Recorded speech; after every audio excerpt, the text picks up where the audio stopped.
जया मे सदा वासनामा मुखी सर्वदा नामकीर्ती नमस्कार ब्रह्मचैतन्य सद्गुरुनाथ महाराज की जय। सद्गुरु श्री ब्रह्मचैतन्य महाराज की जय। जय जय रघुवीर समर्थ।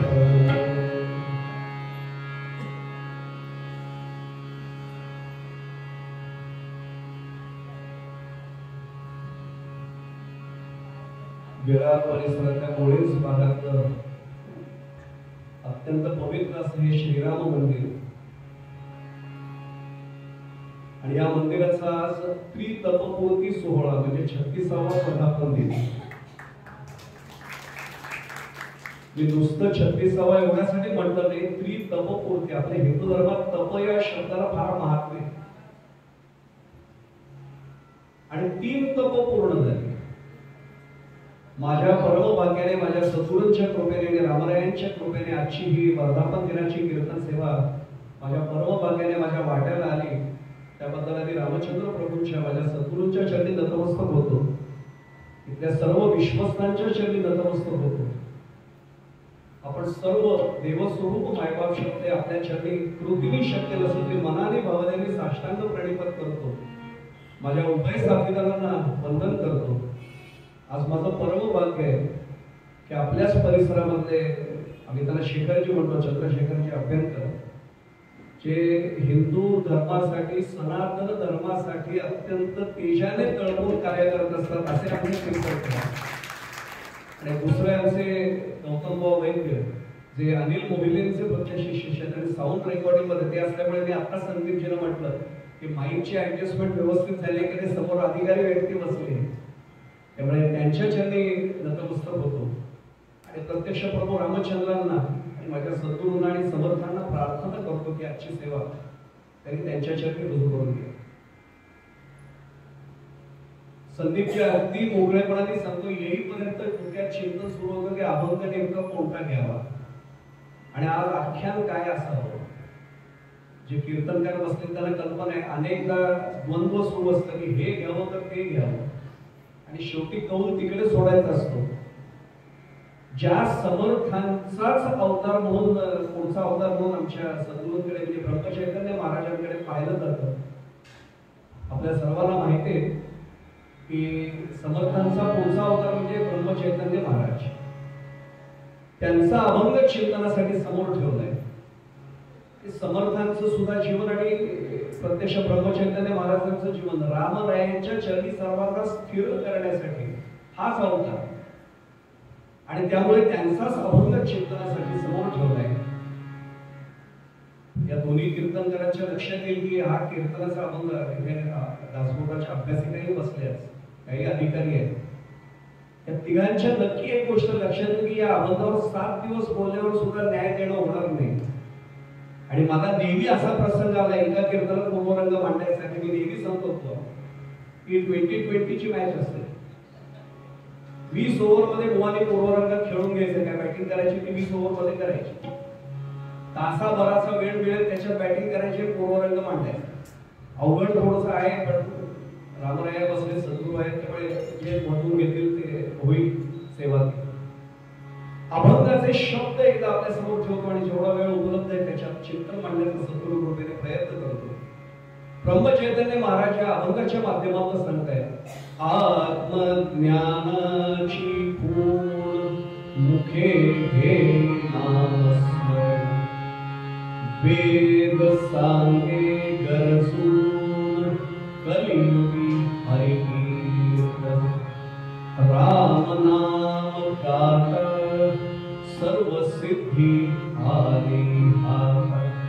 आणि अंतिम चरणामध्ये आजच्या कलियुगातील अडचण ओळखून महाराज उपदेश करतात, दास म्हणे अंतरी स्मरण, दास म्हणे अंतरी स्मरण, सहज होय यज्ञदान।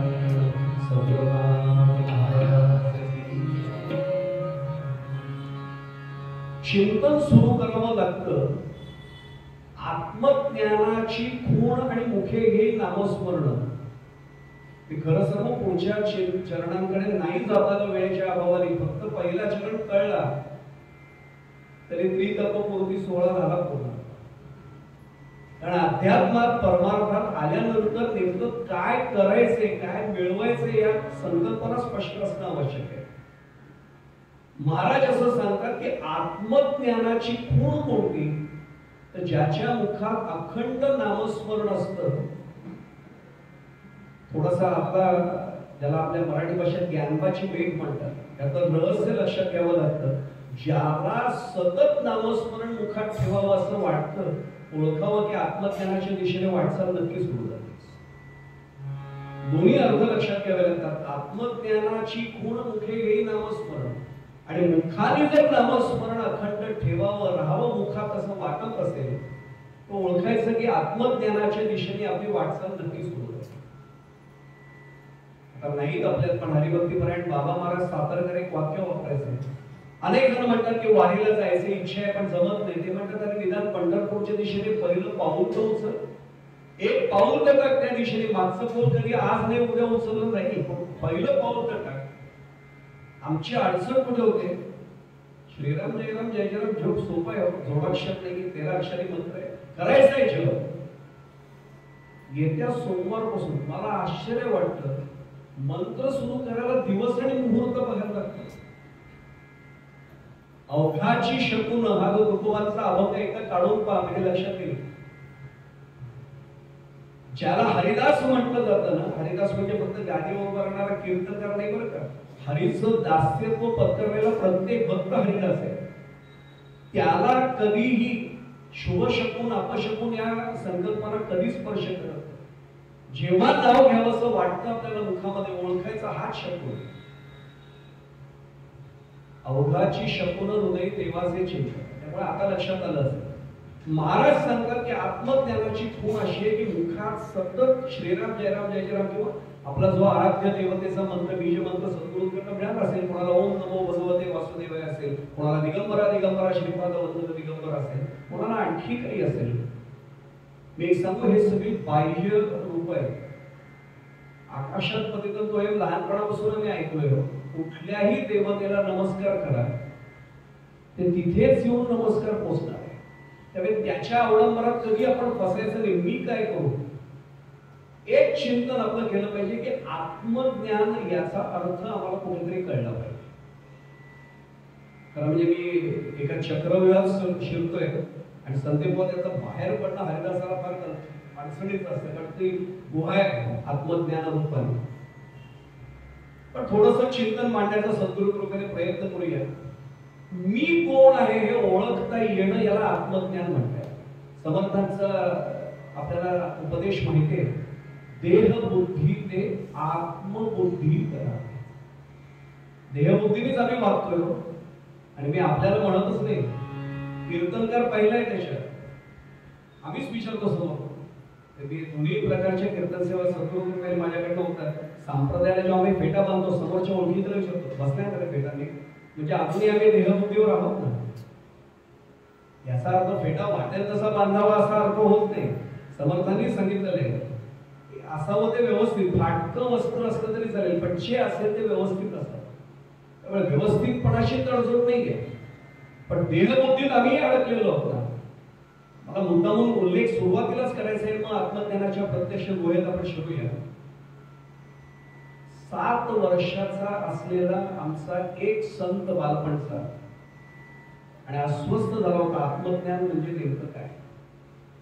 शेखर बुवा, गौतम बुवा, मला काही वेळा असं खरंच वाटतं की 7व्या वर्षी त्यांना तळमळ लागली. आमची 7वर 0 यायची वेळ आली तरी आम्हाला तळमळ नाही लागत. त्या आम्हाला अजूनही आमचा 2 BHK चा 3 BHK केव्हा होईल, FD चा रेट ऑफ इंटरेस्ट वाढतोय का? मी काय म्हटलं आपल्या लक्षात आलं असेल, याचं चिंतन करू नये असं नाही बरं का. जोपर्यंत प्रपंच आधी प्रपंच करावा, नेट काय हे पण बरोबर आहे. फक्त आमची अडचण अशी असते, नेट लावूनच आम्ही फक्त प्रपंच करतो आणि त्या नेट मध्ये अडकतो. त्यामुळे गडबड होते सगळे. आपल्याला शून्य आणि अधिकारी श्रोते आपण कीर्तन ऐकलं. आपल्याला सर्वांना कल्पना आहे, मातृछत्र पितृछत्र हरपलेलं होतं. सांगितलं होतं मूळ नक्षत्रावरचा जन्म आहे, मला त्या चरित्रात नाही सगळ्या शिरायचे. आजी तळ हाताच्या पोटासारखी नाकाला जपायची. 7 वर्षाचं वय आणि आजी कीर्तनाला देवळात घेऊन जायची. मी एक सांगतो, तुमच्या माझ्या आई वडिलांनी आजी आजोबांनी आपण लहान असताना कीर्तनाला आपल्याला नेलं म्हणून आपली पावलं मंदिरात पडतात. आमचे मकरंद बुवा नेहमी आवर्जून सांगतात की नाही कळलं लहान मुलाला तरी चालेल पण मंदिरात आणत जा. मोठेपणी दुसरीकडे पावलं वळण्यापेक्षा मंदिराकडे नक्की वळ. कीर्तन संपलं, आजी घरी घेऊन आली त्याला. आता त्यावेळी काय आजच्यासारख्या दिव्यांचा झगमगाट नव्हता. जो काही कंदील असेल काय असेल दिव्याची व्यवस्था ती पेटवली. आजीनी चुलीला फुंकर मारले. आपल्या घरात चूल कधी विझवली जायची नाही. माझा आजही गावामध्ये चूल आहे गावच्या घरात. ते फुंकणीने वागणी प्रदीप्त केला आणि आजी भाकरी करायला लागली. नाथ अस्वस्थ होता 7 वर्षाचा. 7 वर्षाचा चेहरा डोळ्यासमोर आला आणि आजीच्या मागे घुमटवले, आजी माझे सद्गुरू कोण आहेत? आजीने एकदा दुर्लक्ष केलं. आजी सांग ना माझे सद्गुरू कोण आहेत? दुसऱ्या तिसऱ्यांदा ऐकल्यावर आजी म्हणली, हे काय माझ्या मागे कुंड लावलंय? हे काय सुचलं तुला? आजी आजच कीर्तनात ऐकलं ना. काय ऐकलं? कालच आमचा नारायण जयंतीच्या निमित्ताने गोवा विषय झाला श्रवण भक्तीचा. 7 वर्षाचा नामदेव काय कीर्तन ऐकून गेला होता. आजी गुरुजींनी सांगितलं, कीर्तनकारांनी आज सांगितलं. महाराज म्हणाले म्हणे, सद्गुरु वीण ब्रह्मज्ञान नभे नभे सर्वथा जाण, हे उपनिषदर्थी प्रमाण परम निर्वाण सांगितले. माझे सद्गुरु कुठे? तळमळ लागली पाहिजे. मी तर नेहमी सांगतो, माझे सद्गुरु 10-12 वर्षाचं वय असताना सद्गुरूच्या शोधात बाहेर पडलं. तू वय 12 वर्षाचं. माणिक प्रभूंकडे जाऊन आले, देव मामलेदारांकडे जाऊन आले, स्वामी समर्थांकडे अक्कलकोटला गेले. मांडीवर बसलं स्वामींनी, आशीर्वाद दिला आणि सांगितलं, बाळा आशीर्वाद आहे पण तुझे सद्गुरू वेगळे, त्यांच्याकडे जा, तुला योग्य वेळी भेट होईल. आणि मग एका रामदासी गृहस्थांकडनं अधिकारी व्यक्तीकडनं समजलं की सद्गुरू तुकामाई तुझे गुरु आहेत. मला असतो चरित्राचा प्रसंग सांगायला वेळ नाही पूर्ण, पण ते गेले कसे भेट झाले वगैरे कधीतरी वेगळ्या वेळी सांगतो. आणि शिखर बुवा तर तशी भेट माझ्या सद्गुरूंची माझी झाली असते मी पोते घरीच पळून आलो. पण ते ब्रह्मचैतन्य महाराज होते, म्हणजे गणू होता तो लहान, तसं नाथ अस्वस्थ झाले. आणि आजीनी एकदा दोनदा सांगितलं, ऐकल्यावर विचारलं, कोणी सांगितलं तुला कीर्तन करा? त्याला त्यांना विचार ना, मी कीर्तन करे का? त्यांना विचार. अगं ते बैलगाडीत बसून गेले निघून. आजी सांग ना ग, आजी सांग ना ग. मी एक सांगू पुढे जाण्यापूर्वी आपण स्वतः आठवून पाहू. अनेकदा घरी गेल्यावर आपण सांगतो कीर्तन छान झालं. जर घरच्याने अडचणीचा प्रश्न बुवा विचारला, अबंध कुठला होता? तो होता कुठला माहिती पण चांगला होता. की अडचण सुरू होत्या. नाथांनी कसं लक्षात ठेवलं असेल, सर्वांगाची ज्याला श्रवणेंद्रिय करणं म्हणतात तसं कीर्तन ऐकलं होतं. नाथ अस्वस्थ झाले. आजीने शेवटी एकच उत्तर दिलं, आपली जी स्नान करण्याची नदी आहे ती गोदावरी आपण तिला म्हटलं तरी ती गौतमी गंगा आहे. आई आपली तिला विचार, आई उत्तर देईल. आई मला उत्तर मिळेल म्हणते. श्रद्धा असेल तर मिळतं. श्रद्धावान लभते ज्ञान. मी तर नेहमी सांगत असतो श्रद्धा किती महत्वाची आहे. मंगेश पाडगावकर के कीर्तनकार नव्हते, प्रवचनकार नव्हते, ते स्वतःला समाजवादी विचारसरणीचे म्हणून घ्यायचे, साहित्यिक म्हणून. माझं परमभाग्य यांना कल्पना आहे, 3-3.5 तास बुवा त्यांच्याबरोबर वन चर्चा करता आली होती. त्यांनी 4 ओळी ज्या सांगितल्या इतक्या महत्वाच्या आहेत. उतारवयातच होते काही जाण्यापूर्वी 6 महिने किंवा 8 महिने आधी भेट झाली असेल. श्रद्धाच पांगळ्यांच्या पायात त्राण आहे, श्रद्धाच आंधळ्यांच्या डोळ्यात प्राण आहे. ज्याच्या पुढी न श्रद्धा त्याला पहाट नाही, हृदयात देव आहे कोणी अनाथ नाही. काय श्रद्धेचं महत्व असेल. आपण लक्षात एवढी श्रद्धा बळकट होती म्हणून विचारलं, आई म्हणजे गोदावरीला आई समजून विचारलं, माझे गुरु कुठे आहे? माझी भेट कशी होईल? 3 दिवस तळमळ लागली. आणि 3ऱ्या रात्री चरित्रात वर्णन असे, स्वप्न दृष्टांत झाला, स्वप्नात दृष्टांत मिळाला. अरे वेड्या, तुझे गुरु देवगिरी किल्ल्यावर आहे. दुर्दैवाने त्याला आता दौलताबाद नाव मिळालं. शेखर बुवा सारखे कार्यकर्ते तळमळीने प्रयत्न करतात, त्यामुळे ते नाव पुन्हा देवगिरी होईल याची खात्री गादीवरून आहे. आणि आपले कीर्तनकार अशी नावं जोपर्यंत बदलणार नाहीत आणि आपली संस्कृती पुन्हा पुनरुज्जीवित होते तोपर्यंत कीर्तन थांबवणार नाही. काळजीच करू नका. होईल, आज नाही उद्या नक्की होणार. दुर्दम्य आत्मविश्वास मनात पाहा. देवगिरी किल्ल्यावर आहे, आपल्याला तो प्रसंग सगळ्यांना माहिती आहे. तिथे गेले, त्या पहारेकरांनी अडवलं. जेव्हा जनार्दन स्वामींची भेट झाली, नजर झाली, दोघांनी एकमेकांना ओळखलं. यांच्या लक्षात हेच माझे सद्गुरू आहे, त्यांच्या लक्षात आला हाच शिष्य आहे. आणि एवढंच विचारलं, बाळा काय हवंय? त्यांनी सांगितलं, तुमच्याचकडनं अनुग्रह घ्यायचा आहे. कशासाठी? कोण आहेस तू? तेच तर जाणून घ्यायला आलोय. आणि नाथांच्या मुखातनं तो चरण बाहेर पडला. कोण मी कोणील कुठे मजला जाणे, काहे जगात घडले मम साच गेले, याचा विचार करुणी शिरलो मी वाय, सांगून स्तुती करा मग स्वामी राय सद्गुरुनाथ महाराज. मग पुढचा चरित्र भाग माहितीये. 7 वर्षाच्या नाथाला विचारावं असं वाटलं, मी कोण आहे? कीर्तन संपल्यानंतर मला विचार, बुवा तुम्ही कोण आहात? मी 12 पाणी बायोडेटाच हातात काढून दिले. त्यांना कल्पना आहे, तो बायोडेटा इथे सुद्धा नाही, वरच्या दरबारात तो दसऱ्याच्या डब्यात पण त्याला लागला नाही. त्याची सेवा मी किती केली, त्याचं नाव किती वेळा घेतलं, तो माझा बायोडेटा. आणि पुढे जाण्यापुढे सांगतो, मी स्वतः सायन्सचाच विद्यार्थी आहे. ऍडव्हान्समेंट टेक्नॉलॉजीची फक्त इथे झाली नाही का, तिकडेही झालेली आहे. आता भगवंत सुद्धा चित्रगुप्ताला त्यांनी पामटॉप पण नाही, आता इथेच दिले. हा प्रत्येकाचा अकाउंट तो चेक करतो, किती नाम झालंय, किती अकाउंट मध्ये बॅलन्स आहे, त्यानुसार पुढची वर्गवारी आहे. त्यामुळे जरा हसू येते एवढ्यासाठी. एका गृहस्थाशी मगाशी संदीपजीने ओळख करून जरा पत्रकारांची, मी खरं सांगत नाही कार्यावरनं पत्रकार कारण 2 क्षेत्रच वेगळी आहेत.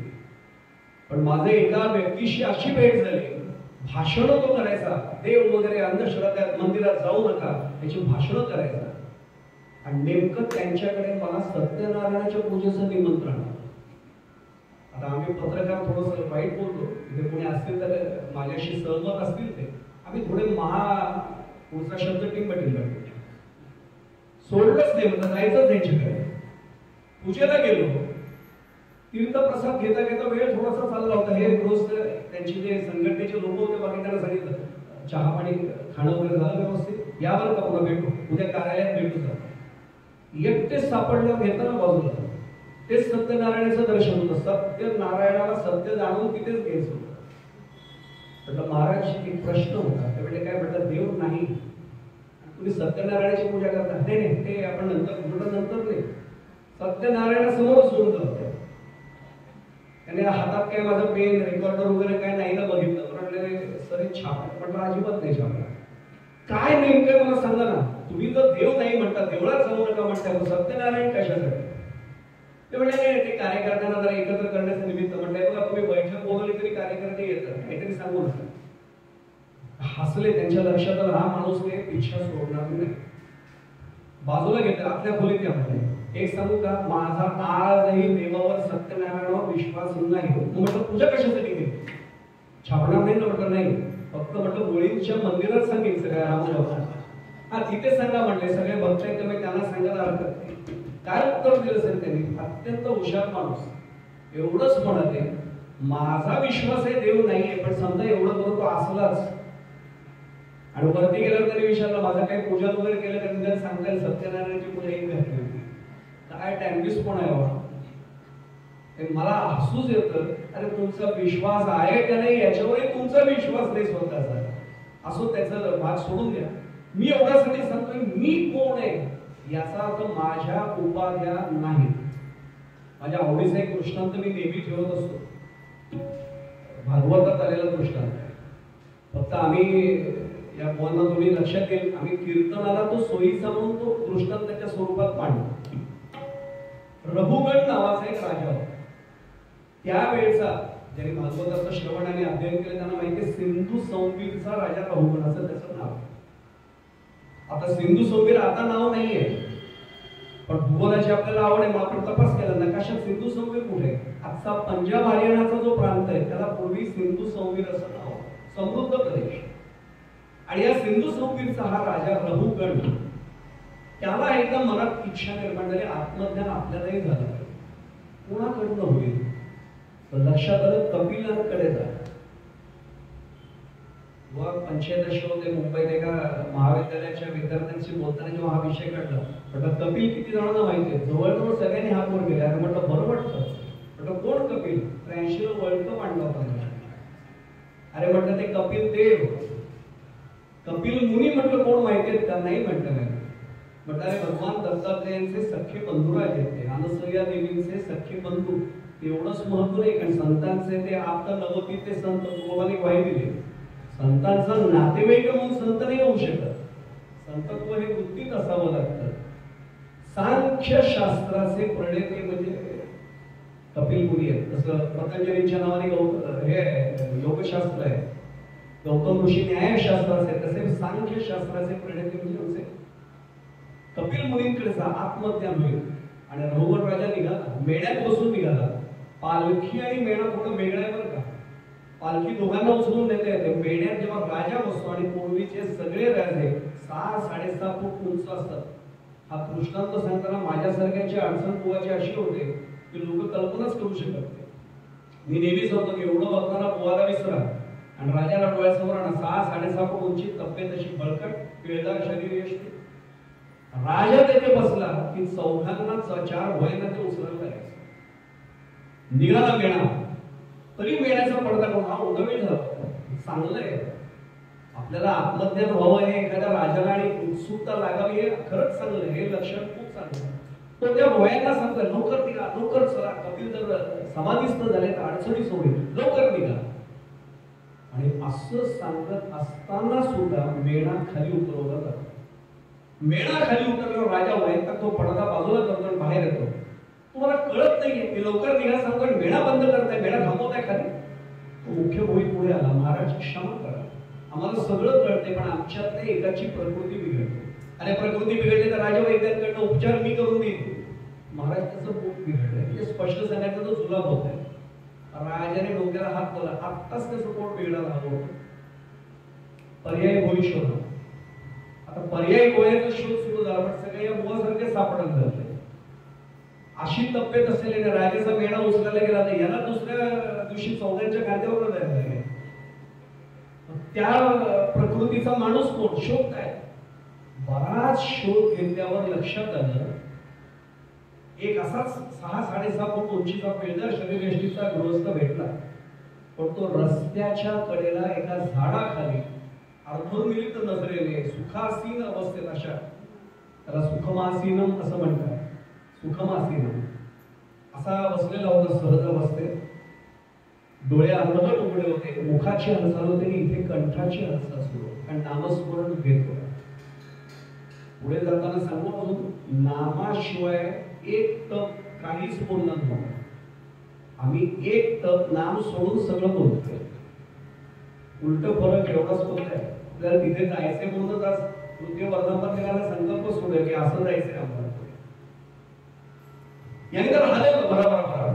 आधी याचं लक्षच नव्हतं, कारण ते काय माझ्यासारख्याचं नामस्मरण नव्हतं. आम्ही नामस्मरण करतो, पण कसं करतो? श्रीराम जय राम जय जय राम. तेवढ्यात पुढे दुसरे गृहस्थ आले, श्रीराम जय राम जय जय राम, श्रीराम जय राम जय जय राम. रामचंद्र प्रभू म्हणतात सुदर्शन चक्र केव्हा आलं माझ्या हातात? पुढच्या अवतारात आहे रे म्हणे. मग लक्षात आलं पंखा चालू करा म्हणून यांना सांगतो. बरं एवढा मला गप्प बसेल का? श्रीराम जय राम जय जय राम, श्रीराम जय राम जय जय. अरे हो, तुझी पत्नी त्या घराची गृहस्वामीने आहे, ती घेईल ना काळजी, आधी केली हो तिलाही कळते, पण हा जग सोडून त्यांना खून करतोय. यांचा जप असा नव्हता, तल्लीन झाले होते. आत्म ज्याला दृष्टी म्हणतात तशीच झाली होती, आत्मकेंद्रित दृष्टी होती. म्हणजे बाह्य सगळं व्यवधान सुटली होती.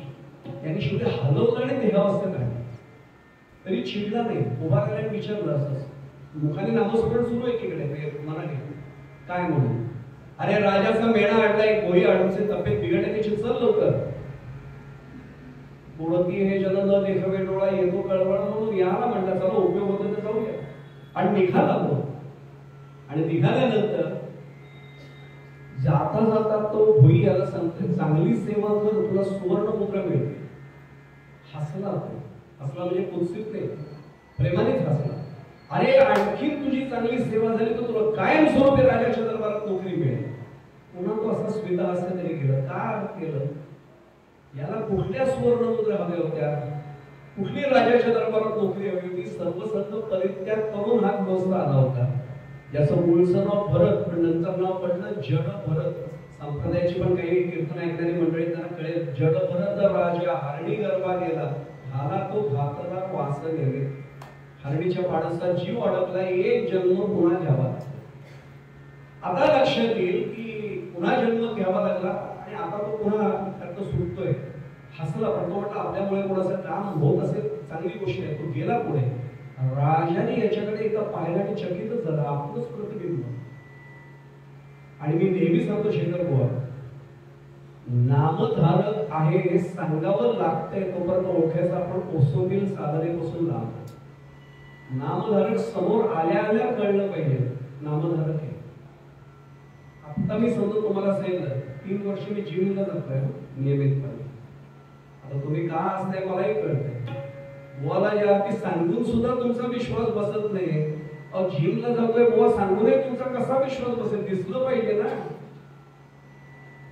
न सांगता जर विचार लोकांनी बुवा काय व्यायामशाळा जिम लावले वाटतं, तब्येत दिसते जरा, तर ओळखतं बुद्धीचं, संपत्तीचं आणि साधनेचं तेज कधी लपत आपोआप कळलं.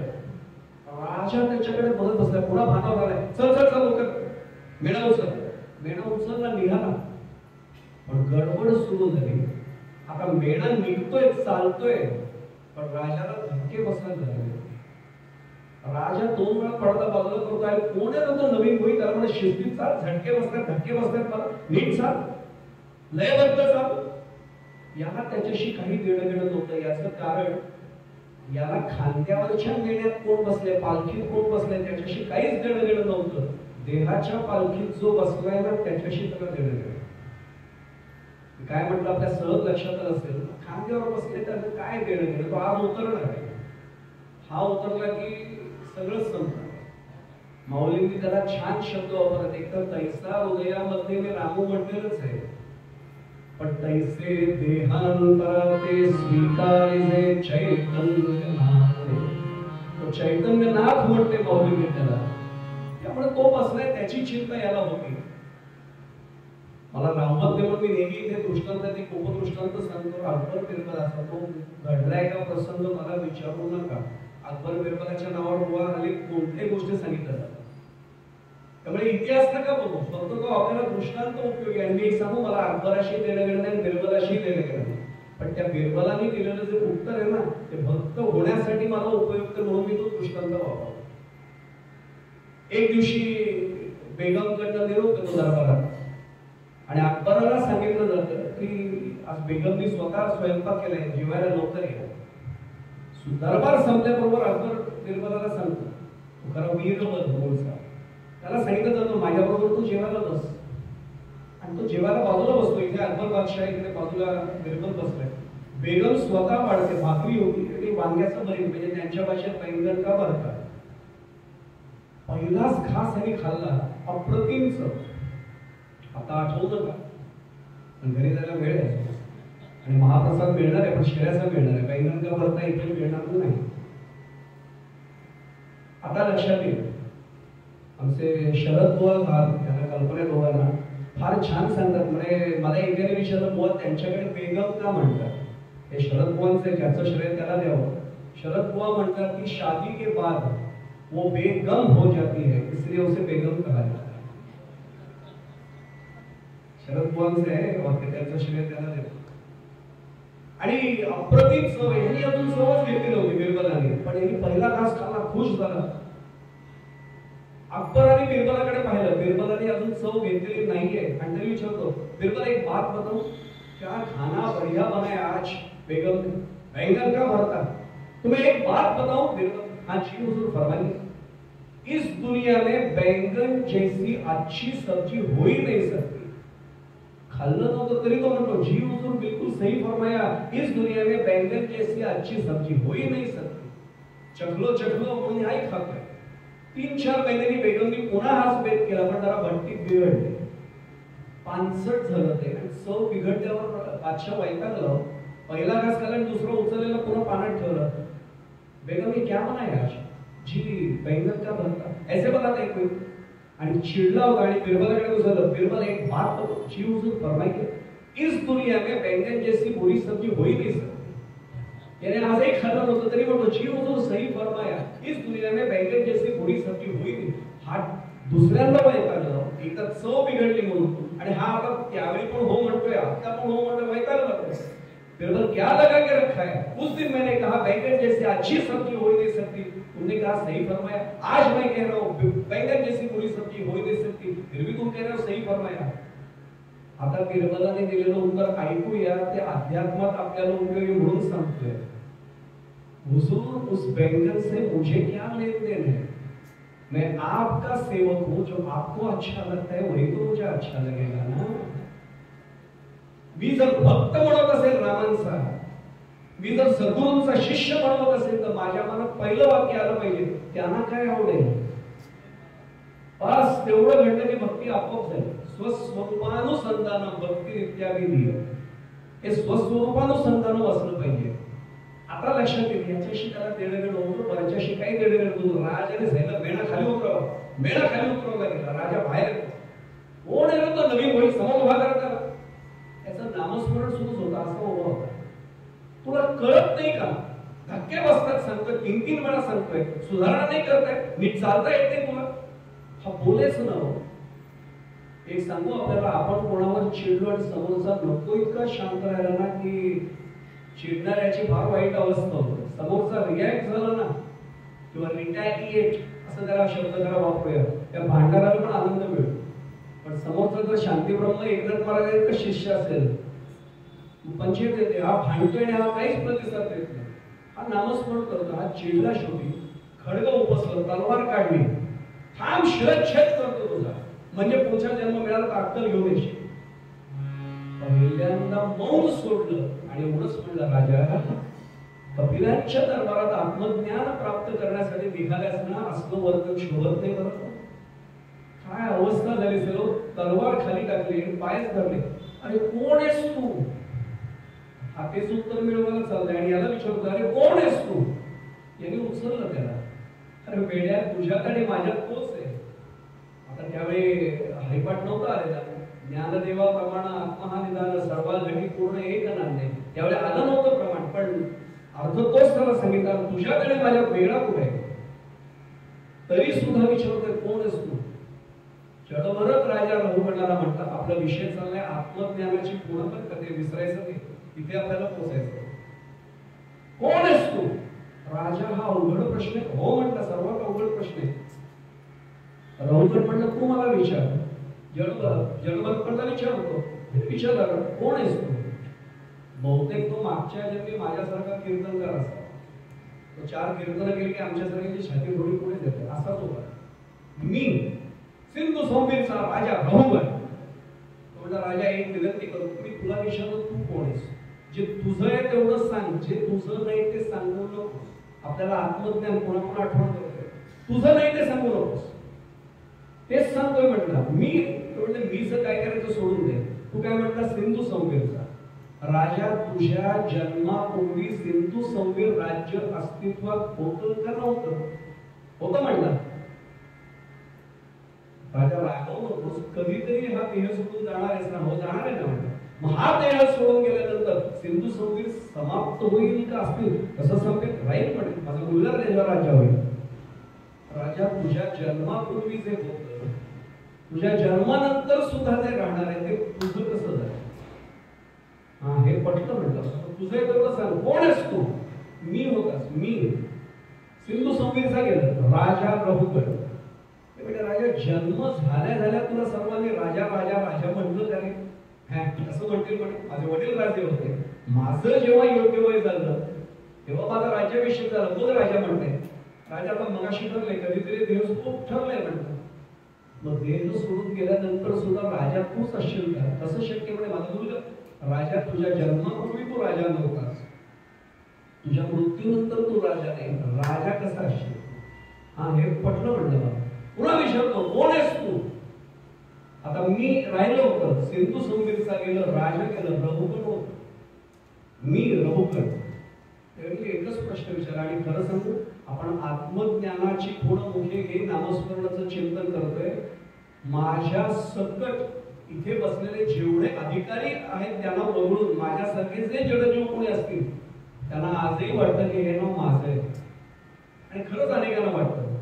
लहानपणापासून संस्कारच आहे. माय नेम इज, शाळेतच पहिले शिकवतात माझं नाव. अरे हे माझं नाव आहे का? मी चिंतन आपल्या समोर मांडतो मी लक्षात घे.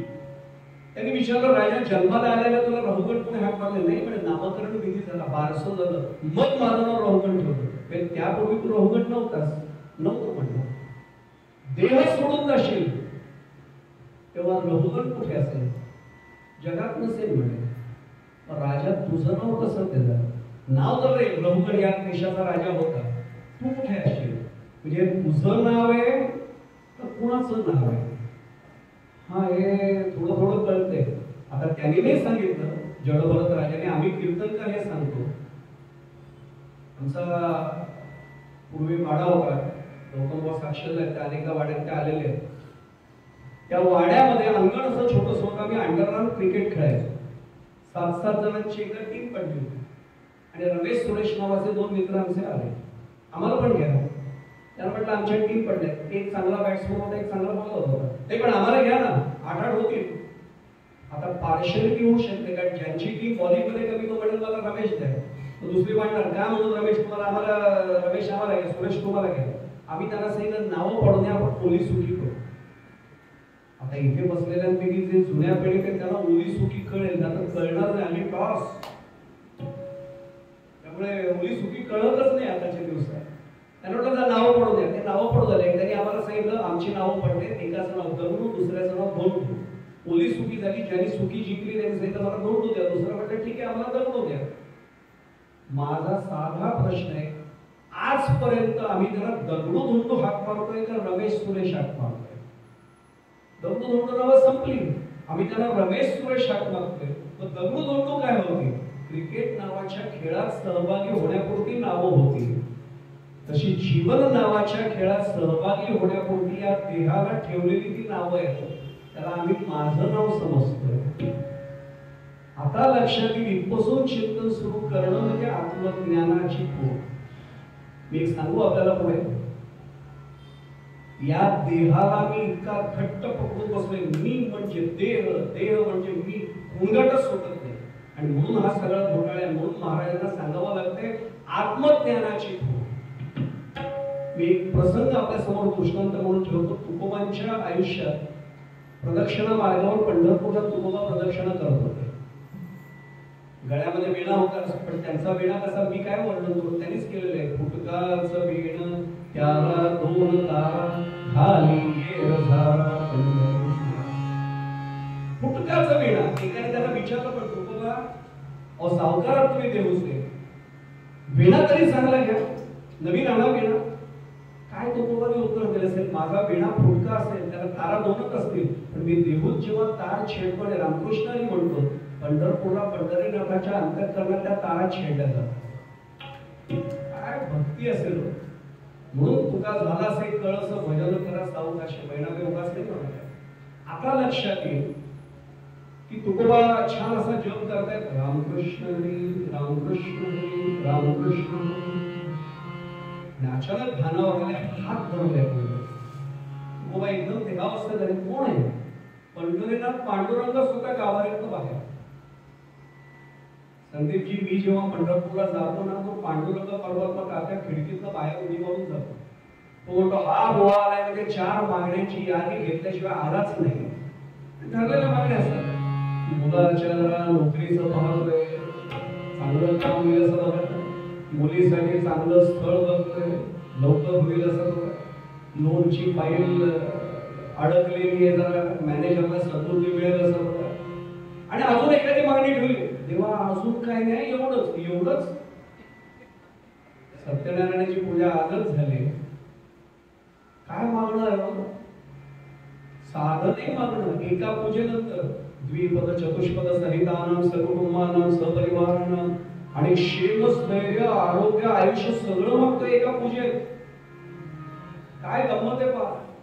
एवढा जर परमार्थ सोपा असता ना, एवढं सगळं एका पूजेत मिळालं असतं तर तुकोबा वेडे होते ना, भंडाऱ्याच्या डोंगरावर जाऊन बसायचे, बोरवड्याच्या डोंगरावर बसायचे, रामचंद्रावर जाऊन बसायचे. एवढा नाही परमार्थ सोपा. परमार्थ म्हटलं तर सोपाच आहे, ठरवलं तर. आणि नाही ठरवेपर्यंत तो अवघडच वाटतो, दुरून डोंगर साधने वाटतात. तुकोबांचा हात धरला पांडुरंगाने, तुकोबा देहावस्थेत आले आणि म्हणले पांडुरंग अरे प्रदक्षिणा झाले नाही अजून, काय हटतंय प्रदक्षिणा. तुकोबा जरा थांब, तुझ्या भक्तीचं ओझं आधीच झालंय, काहीतरी माग. तुकोबांनी उत्तर देऊन दिलं, काही मागणे हे आम्हा अनुचित वडिलांची रीत सारं, काही मागणार नाही म्हणते. तुकोबा तुला जाऊच देणार नाही इथून, आता प्रदक्षिणा मार्गावर माग. तेव्हा काय हटतंय, तुझ्या उपकाराच्या वजनाने मला अडकत असतो. हो म्हणे, ठीक आहे करायचं सुद्धा हट्ट तर एकच कर, देवा आता ऐसा करी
परमेश्वराचं रूप आहे. त्यांना माहिती होतं देह बुद्धीत अडकलो की त्याच्यापासून मी लांब गेलो. मी म्हणजे देह नाही ही भावना दृढ होणं, याला म्हणायचंय आत्मज्ञान. अत्यंत सोप्या भाषेत. आणि मग या आत्मज्ञानाची खूण काय, मुखे घे नामस्मरण. याचं कारण मी जो आहे त्या मूळ स्वरूपाशी स्वस्वरूपानुसंधान मगाशीच म्हटलं त्याच्याशी अनुसंधान साधायचं. हरिपाठ किती वर्ष आपण म्हणतोय, देवाचे द्वारी उभा क्षणभरी तेणे विचारे सारी. पण मला एका पुढाऱ्याने राजकीय नेत्याने आमच्या कर्जतच्या सप्ताहाच्या दीपोत्सवात विचारलं, म्हणले कीर्तनकारात तुम्ही लोकांना जड मार्गाने का नेता? म्हटलं महाराज कळलं नाही, तुम्ही सोपा मार्ग दाखवा. कशाला वारी पाहिजे, कशाला सप्ताह पाहिजे, कशाला रोज हरिपाठ म्हणायची गरज आहे? म्हणजे म्हटलं अहो अख्खा अभंग पण लागत नाही, एका अभंगाचा एक चरण चिकार झाला. म्हटलं म्हणजे त्याने तेच सांगितलं, देवाचे द्वारे उभा क्षणभरी तेणे मुक्तिचारे साधी. अहो शेवटी मुक्तीसाठीच करायचंय ना, कशाला पाहिजे? देवाचे द्वारे उभा क्षणभरी. त्याला म्हटलं महाराज तुमचं सगळं मला कळलं, फक्त माझी शंका, कारण मी तुमच्या इतका ज्ञानी नाहीये. म्हटलं अगदी सहज सांगतो विनम्रपणाने, विचारा ना म्हणे. म्हटलं तुमचं वाचन अभ्यास अध्ययन चिंतन मनन माझ्यापेक्षा खोल दिसतंय, सांगेन म्हणे मला जे हवंय ते सांगतो. म्हणे तुम्ही विचारा तरी शंका. म्हटलं देवाचं द्वार नेमकं कुठे? कारण महाराज माऊली बहुतेक चुकले, देवळाची द्वारी. मग आम्हाला कळलं असतं कुठे उभं राहायचं. देवाची द्वारी म्हणजे कुठे उभं राहायचं? म्हटलं देवाच्या घर म्हणजे म्हटलं कुठे? समजा मी तुमच्या घरी यायचं असेल तर तुमच्या दारात वळून तुम्हाला हाक मारले तर तुम्ही दरवाजा उघडाल. कोणाच्या तरी दारात ओढून तुमचं नाव हाक मारलं तर मला हवाय तो घराचा दरवाजा उघडणारच नाही. मग देव नेमका कोण? देव कुठे आहे? त्याच्याशी भेट कशी होईल? याच्यासाठी म्हटलं महाराज त्यासाठी म्हणे चिंतन करावं लागेल. म्हटलं कशाच्या आधारे? म्हणजे संतांच्या आधारे. म्हणजे म्हटलं संतांच्या आधारे म्हणजे संतांची वचनं, संतांचे अभंग सगळं सांगितलं. म्हटलं अजून काही पूरक ते म्हणजे ज्ञानेश्वरी आहे, दासबोध आहे, गाथा आहे. म्हटलं महाराज मग आम्ही काय सांगतो लोकांना? हा म्हणजे त्या दृष्टीने बरोबर आहे, पण बाकी म्हणजे सोपा मार्ग सोडून म्हटलं आपण पुन्हा भेटूया. दुसऱ्या वर्षी त्यांना आम्ही आग्रह केला. म्हटलं महाराज बाळ झाले तर बरोबर आम्हाला एक प्रवचनकार कीर्तनकार मिळेल, पुढच्या वर्षी सांगतो म्हटले. अजून त्यांनी सांगितलेलं नाही. मी काय म्हटलं आपल्या लक्षात आलं. असो, आत्मज्ञानाची पूर्ण मुखे घे नामस्मरण म्हणजे वेळ पूर्वरंगाचे संपत आले. मी फक्त एकच चिंतन मांडतो पुढचं धावत्या चरणांचं. वेद सांगे गरजून कलियुगी हरिकीर्तन.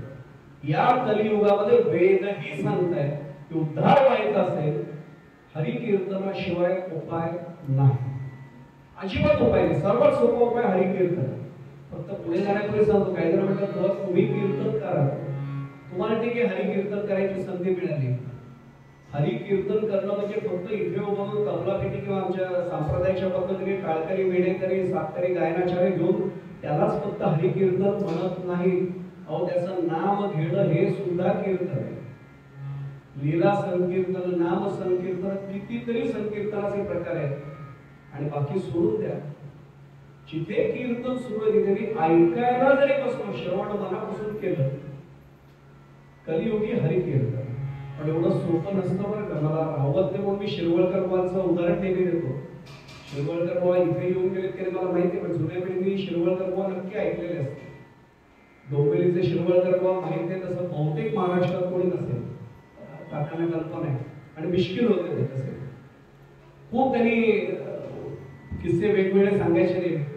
एक प्रसंग त्यांनी सांगितलं, 7 दिवस त्यांची गोवा ठाण्यात कीर्तन होते.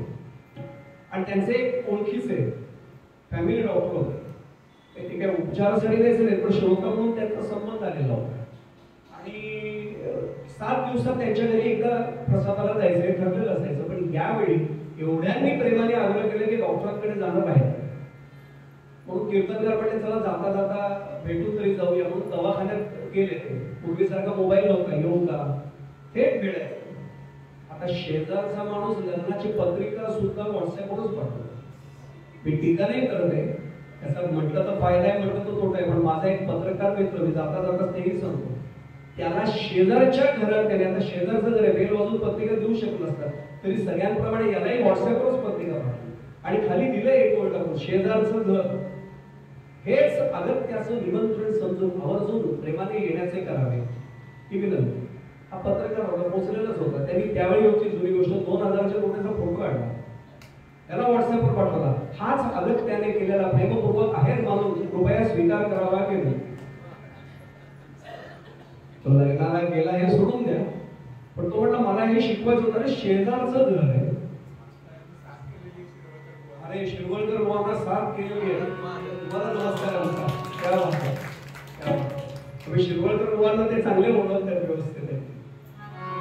बुवांनी सांगितलं की आम्ही कीर्तनकार गप्प बसायची आम्हाला सवय नाही, होईल ते बघत बसायचं, टिपायचं बारीक बारीक. मी तिथे बसलो आणि नेमकं एक आजी आजोबा तिथे तेवढ्यात आले. मी डॉक्टरला विचारलं मी बाहेर थांबू का? बसावं, नेहमीचे 25 वर्षाचे पेशंट आहेत, बसा. लोकसत्ता तिथे पण होतं. मी उचलला आणि वाचत बसलो. हरा महाजनी त्यावेळेस संपादक होते, आपल्याला जुन्या लोकांना आठवत असेल. मी अग्रलेख वाचत बसलो. वाचण्यात माझं शून्य लक्ष होतं, म्हणजे आजी आजोबा डॉक्टरांची काय बोलतात त्याच्याकडे लक्ष होतं. आता त्यांनी ऐकलेले शिरवळकर बुवांना साथ केलेले म्हणून त्यांच्या डोळ्यासमोर ते व्यक्तिमत्व येईल. शिरवळकर बुवा पुढचं वाक्य सांगायचे, ते दोघे बोलत होते म्हणजे बोलत आजीच होत्या आणि डॉक्टर ऐकत होते. श्रोता वक्ता लक्षात आलं आपल्याला. आणि त्या हक्काने सांगत होत्या, डॉक्टर तुम्ही जरा बदलून द्या ना यांना. ते म्हणजे आता काय देऊ माझी गोळी बदलून, सर्वात जास्त MG चा डोस दिलेला आहे, याच्यापेक्षा मी डोस वाढवणार नाही. माझा दवाखाना बंद करायचा आहे का? आजोबांचं वय काय? अहो झोपत नाहीत म्हणे, रात्री एकटे जागे राहतात, मला छान झोप लागते. ते उठतात, दिवा काय लावतात, पाणी काय घेतात, कुरकुर काहीतरी काढत बसतात, पुस्तक काढ, वही काढ, पुन्हा ते ठेव ड्रॉवरची उघड दप्तर. पंचायत म्हणे माझी, आता चांगली गोळी द्या. डॉक्टर म्हटले मी पाया पडतो तुमच्या, माझ्याकडचं औषध आता संपलं. ते म्हटले आता माझ्यात कीर्तनचा थोडा आगाऊपणा करायला मला राहू दे ना. मी ते लोकसत्ताच्या काढून विचारलं, डॉक्टर साहेब परवानगी असेल तर बोलू करतो. बोला बाबा तुम्हीच बोला, मी कंटाळलो. त्यांनी लोकसत्ता ठेवला. आजी आजोबा नमस्कार, काय काय समस्या आहे म्हणतात. तसं काय ऐकलंच नाही असं दाखवलं, कारण ऐकलं असं दाखवलं की प्रायव्हसी, ब्रीच ऑफ प्रायव्हसी. लक्षात आलं, हल्लीच्या भाषेत असं म्हणतात मला स्पेस मिळाली पाहिजे, ब्रीच ऑफ प्रायव्हसी. असं म्हटलं की जरा बरं वाटतं. असं त्यांनी प्रश्न विचारला, काय समस्या काय?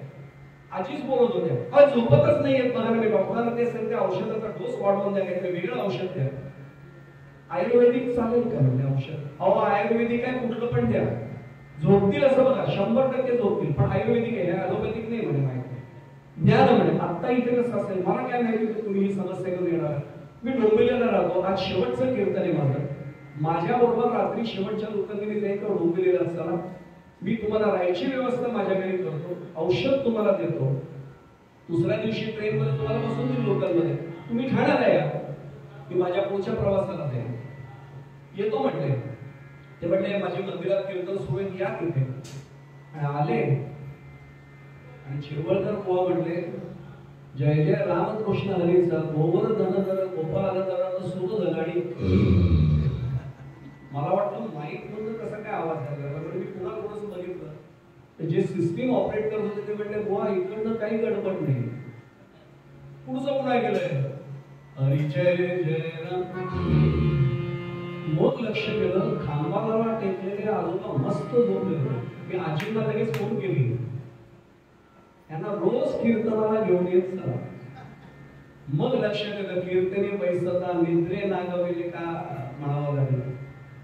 गंमत सोडून द्या, मी फक्त एवढंच एक चरणाचा भाग सांगतो आणि मी थांबतो. तू बोलण्यासारखे पण तोपर्यंत मोह आटोपून इथे थांबवतो. या हरिकीर्तनाचं महत्व कलियुगात त्या वेद सांगे गरजून कलियुगी हरिकीर्तन.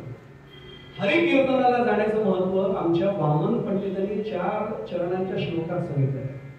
आज जमलं तर या त्रितपपूर्तीच्या निमित्ताने पाठच करून टाका. 4 चरण. पहिला चरण, कीर्तना संदर्भो तुम्ही जागा.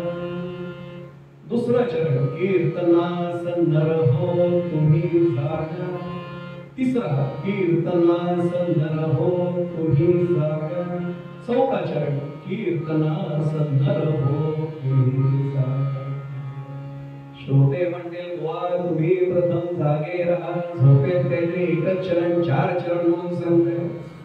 वामन पंडितांचं साहित्य चरण दिसायला सारखं आहे पण अर्थ वेगळा आहे. कीर्तना संदर्भो तुम्ही का. सांप्रदायिक कीर्तन असेल ना, जे कीर्तनात जातात त्यांना कल्पना आहे, विठोबार कुमार म्हटल्यावर सगळा गज मंडपाने निनादून जातो. आमच्याकडे काही वेळा इथे म्हणत नाही, मला खूप चांगला अनुभव मगाशीच मी अनुभव घेतला तो, पण म्हणावं लागतं की कीर्तनाला जा आणि गा, मोकळे व्हा एका गाऊन त्याचं नाव घेतास. दुसरं चरण वेळ कमी धरत पटकन पुढे जाऊया. कीर्तना संदर्भो तुम्ही जागा, संतांनी सांगितलेल्या वचनांना शब्दांना जागा. तिसरं चरण, झोपू नका म्हणून कीर्तना संदर्भो तुम्ही जागा. माझ्या दृष्टीने चौथा चरण महत्वाचा आहे. तो समजला की कलियुगी हरिकीर्तन महाराज का म्हणाले आपोआप कळेल. कीर्तना संदर्भो तुम्ही जागा. कीर्तन मंदिरात बाहेर नकोय व्हायला, इथे सुरू झालं. राम जन्म असेल, दत्त जन्म असेल, श्रीकृष्ण जन्म असेल, हनुमान जन्म असेल, तो बाहेर होतं तोपर्यंत आम्हाला उपयोग नाही. इथे त्याचा अवतार झाला पाहिजे म्हणून कीर्तनास नरहो तुम्ही जागा. आता लक्षात येईल की या पद्धतीने आम्ही कीर्तनाला गेलो तर मग कलियुगी हरिकीर्तन बाकी आपल्याला माहिती आहे, राम नाम गाता सर्व सिद्धी आली हातात. हे खरंच झालं का हे आख्यानाच्या माध्यमातून आपण पाहू. आणि अंतिम चरणात ते म्हणतात, दास म्हणे अंतरी स्मरण, दास म्हणे अंतरी स्मरण सहज होय यज्ञ. अरे भगवंताचं स्मरण अंतःकरणात झालं तरी तोच यज्ञ ओळखायचा. एवढं जरी आम्हाला कळलं तरी रामांच्या सेवेमध्ये आम्ही कुठे कमी पडणार नाही. आणि आमचाही जीवनाचा उद्धार झाल्याशिवाय रामाला याची पोरगाट मनाशी बाळगू. मूळ अभंगा महाराज देवते आम्हाला काय सांगतात थोडं एकदा पाहूया आणि मग आख्यानाकडे जाऊ. आत्मज्ञानाची फूल मुखे घे, आत्मज्ञानाची फूल मुखे घे नाम स्मरण.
मध्यंतरामध्ये पद नेहमीच कीर्तनात म्हटलं जातं, पण तीन कीर्तन करायला सांगतो प्रासाद कीर्ता याचा अनुभव आपण सगळ्यांनी आता जो घेतला खरंच मनापासून बघा.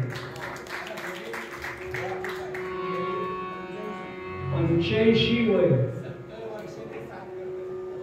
70 वर्ष साथ करत माझं भाग्य आहे की आज त्यांच्या साथीने कीर्तन सगळं होणार. 2 मिनिटं गजर करूया. गोविंद स्वामींपासून अनेकांना साथ केलं, म्हणजे आम्ही गमतीत म्हणतो की आमच्यासारख्या अनेक कीर्तनकारांना वाजवलंय.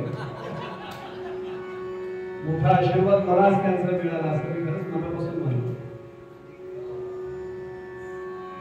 2 मिनिटं गजर करूया आणि ते आख्यानाकडे जाऊया. श्रीराम जय राम जय जय राम, श्रीराम जय राम जय जय राम, श्रीराम जय राम जय जय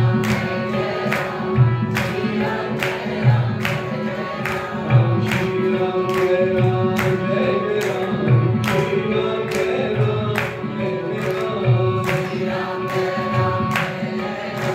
जय जय राम, श्रीराम जय राम जय जय राम, श्रीराम जय राम जय जय राम, श्रीराम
समर्थांचा पुढचा अवतार मानल्या गेलेल्या सद्गुरु श्री ब्रह्मचैतन्य महाराजांचा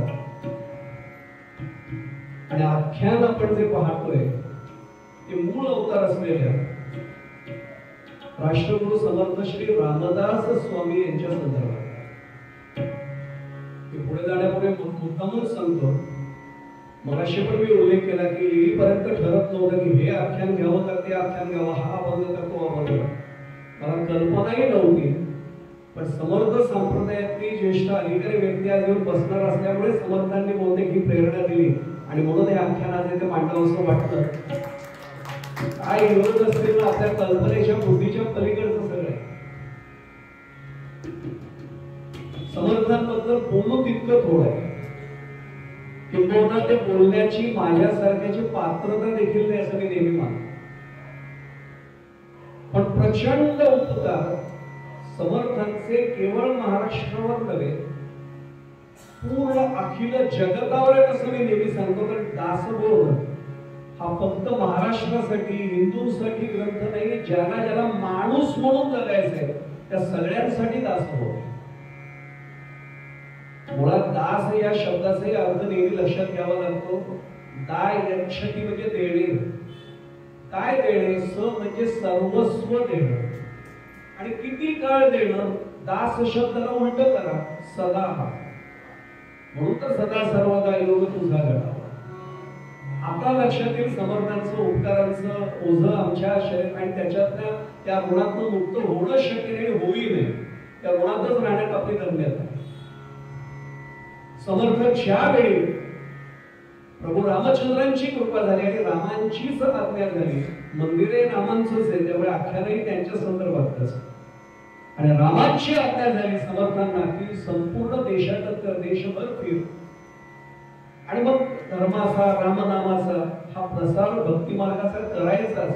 पण समर्थांचं वैशिष्ट्य असं की समर्थांनी एकाच वेळी प्रभू रामचंद्र आणि भगवान श्रीकृष्ण यांचा संगम घडवला. हे मुद्दामून सांगतो. याचं कारण असं, रामांनी विशुद्ध चारित्र्याचा आदर्श ठेवला आणि कर्मयोगाचा आदर्श प्रत्यक्ष भगवान गोपाल कृष्णांनी आमच्या समोर ठेवला. समर्थांनी केवळ सगळ्यांनी जपमाळ घेऊन एका जागी बसावं एवढं नाही शिकवलं.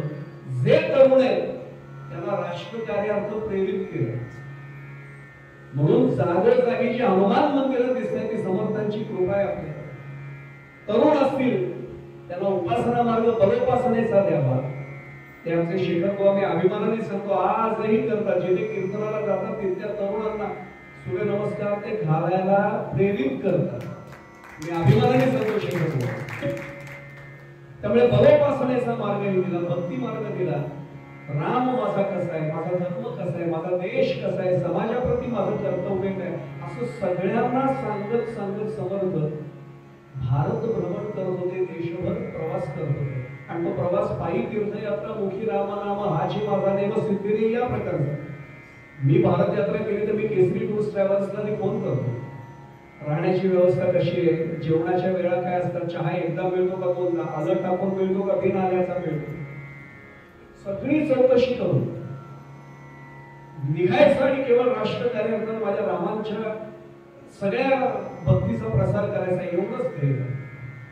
आणि फिरत फिरत फिरत समर्थ असेच दक्षिण भारतामध्ये गेले होते. तंजावरला गेले, तंजावरमधून तिथून ते त्यावेळेच्या भाग्यनगरला आले. मगाशी सांगितलं आम्ही कीर्तन थांबवणार नाही. ही सगळी जेव्हा आपली हिंदू संस्कृती अभिमानाने उभी राहील ना त्यावेळी विचार करू आता कीर्तनाची आवश्यकता का आहे का नाही. तोपर्यंत नक्की आहे भाग्यनगर थोडे दिवस थांबावं. थोडे दिवस हैदराबाद बदलेल आणि भाग्यनगर पुन्हा होईल. ही ग्वाही देतो पुन्हा कधी होईल. भाग्यनगर मध्ये प्रत्यक्ष समर्थ गेले. आपण लोकांच्या संदर्भासाठी हैदराबाद आता म्हणूया. कोणाकडे आले? त्यांचा एक शिष्य होता त्याच्याकडे आले. सज्जनगडीचे समर्थ सद्गुरू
शिष्य धनंजय असे तयाच्या सदनी ते राहिले.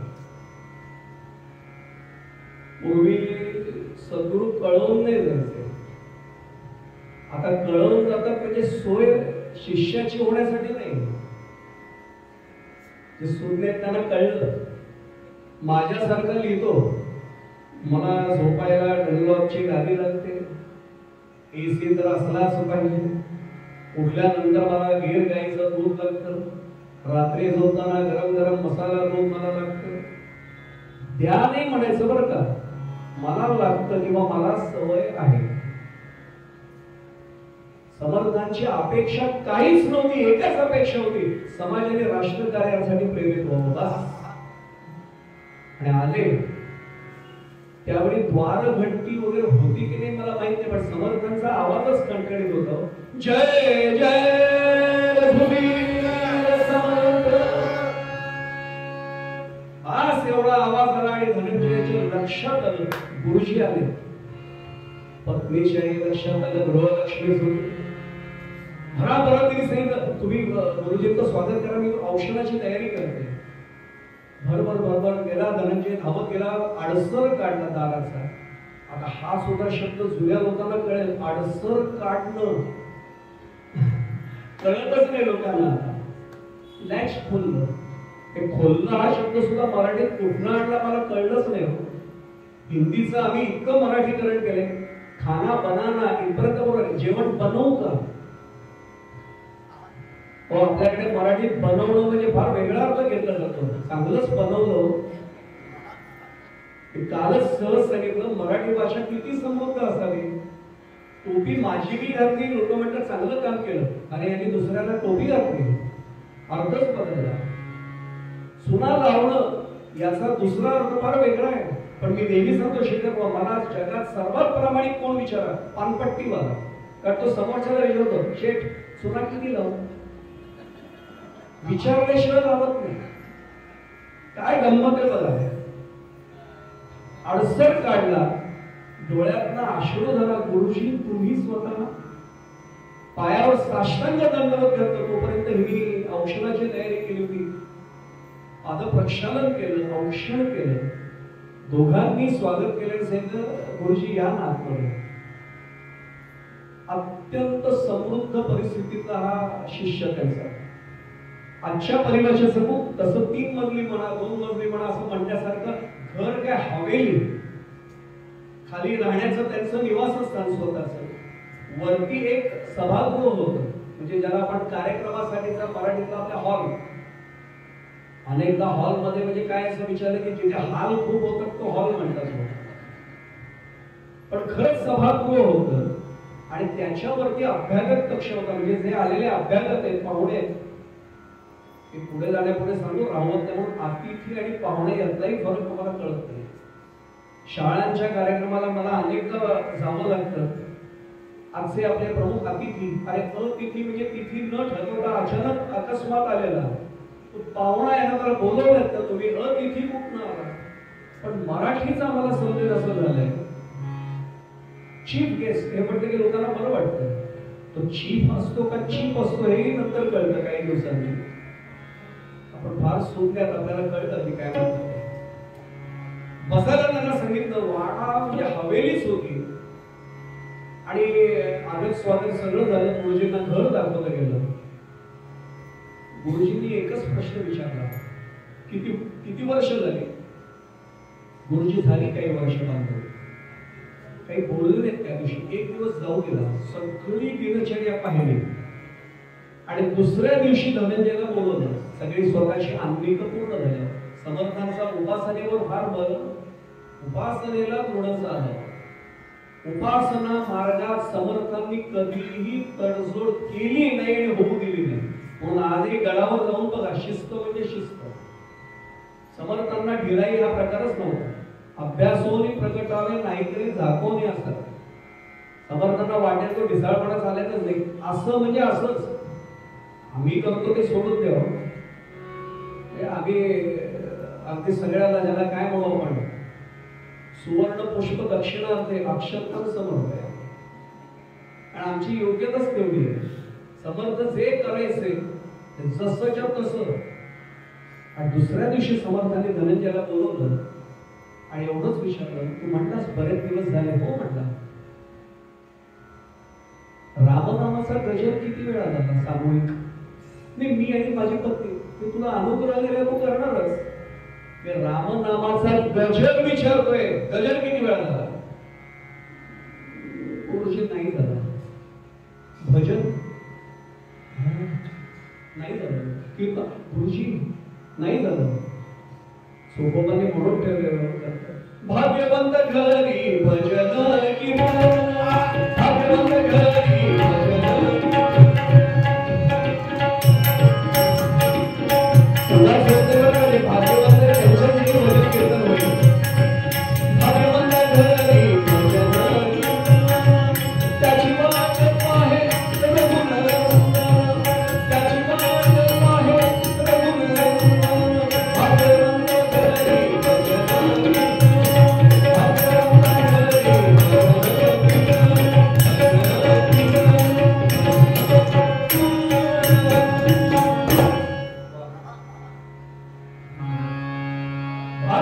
घरी भजन कीर्तन. अरे तुझ्या घरी भजन कीर्तन नाही म्हटलं गुरुजी. कारण काय? लोक येत नाही तुझ्याकडे, येतात म्हणजे. मग उपासनेला काय येत नाही? गुरुजी अनेकदा आमची स्थिती हीच होते ना, आपले गुरुजी समर्थ आहेत याचाच विसर पडतो शिष्याला. गुरुजी तुम्हाला कदाचित कल्पना नसेल, पण समर्थांना कल्पना नाही असा जगातला मी गादीवर उभे म्हणून नुसतं सांगत नाही, गादीवर उतरल्यावर सुद्धा मला दाखवा दासबोधामध्ये एक विषय आलेला नाही. नखुरड्यापासून सगळ्या रोगांचं विश्लेषण आहे. समर्थांचं स्फुटवाङ्मय काढा, उद्यान विद्येपासून कसं जगावं, मूर्ख लक्षणापासून उत्तम लक्षणापर्यंत सगळंच सांगितलं. दासबोधाची गुप्ती ज्यांनी पाहिली ना, त्याला बाकी काही घ्यावं नाही लागलं. समर्थांना म्हणतात, तुम्हाला कल्पना नसेल, इथला बादशाह आहे ना, हा यवन आहे. अहो आम्ही जर हे केलं ना भजन कीर्तन, तो आम्हाला तर शासन करेलच, पण येणार नाही शासन करेल. समर्थ म्हणाले, तुला एकच विचारतोय, मी इथे मुक्कामी आहे, इथे भजन कीर्तन होणार आहे का नाही? कसं म्हणणार? गुरुजींना हात जोडले, मानस खाली घातले. गुरुजींना कळलं आणि समर्थांच्या मुखात खाड विषय बाहेर पडला, भजन कीर्तन नाही, भजन कीर्तन नाही, तेथे आम्ही उगाच कसे राहू. अरे जिथे भजन कीर्तन नाही, मी मेजवानीसाठी नाही आलो तुझ्याकडे, मी पाहुणचारासाठी नाही आलोय, आदर स्वागत करून घेण्यासाठी नाही आलोय. मी रामनामाचा प्रसार, भक्ती मार्गाचा प्रसार आणि बलोपासनेचा प्रसार करण्यासाठी फिरतोय. आणि तू नाही म्हणतोयस भजन कीर्तन नाही, तेथे आम्ही उगाच कसे राहू. निर्णय आमचा झाला, आमचा झाला, उदयित आम्ही त्वरेची भूमिका. राम राम हरे हरे, राम राम राम सीता राम राम राम